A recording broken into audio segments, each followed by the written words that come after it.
Beijing, Bloomberg, China's frenzied construction of subway systems in cities all over the country may be easing, amid reports funding has been pulled for some projects as Beijing pushes to rein in debt levels.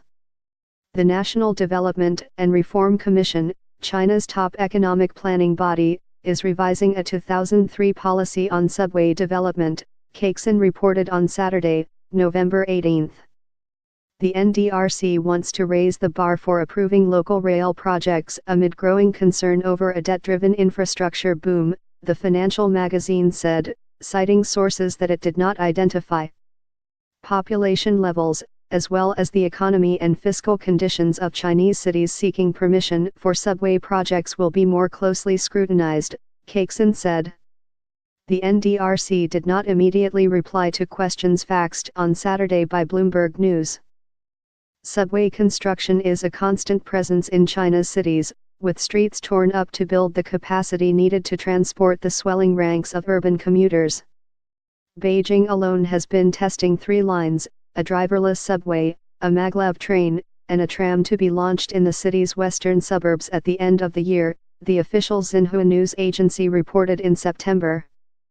But investment in the sector appears to be tapering off, just as China's leaders make reining in financial risks a top priority. Fixed asset investment in rail transportation has slowed almost to a standstill in 2017, increasing just 0.4% in January-October from a year earlier, Statistics Bureau data show.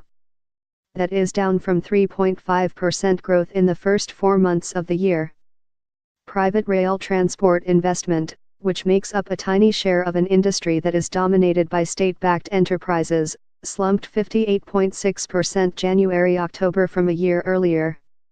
Cities in Inner Mongolia have been told by China's central government to halt infrastructure projects, Cakeson reported earlier this month. That included a 30 billion yuan, $6 billion, subway project in the city of Baotou, and another valued at 27 billion yuan in the regional capital, Hohhot. Bloomberg's calls to the media office of Hohhot's city government were not answered after regular business hours, and a hotline for the mayor of Baotou also was not picked up on Saturday. Reduced rail investment would be a reversal for a country that has feverishly embraced trains. China operated nearly 2,600 high-speed trains at the end of 2016, 60% of the total worldwide, according to Xinhua. The fast rail network has surpassed 20,000 kilometers and leaders are targeting 45,000 kilometers by 2030, the state media service said in June. In 2012, the NDRC approved plans for subways in 18 Chinese cities including southern export powerhouses Guangzhou and Shenzhen. Back then, the body also authorized intercity rail projects throughout Inner Mongolia, Gansu, Ningxia, and Jiangsu province. Debt bubble still, Yakai Global, a state-backed business publication, reported in September that some 43 so-called third-tier cities, mostly in provinces in China's more populous east, secured approval to build subways as part of economic development and urbanization efforts.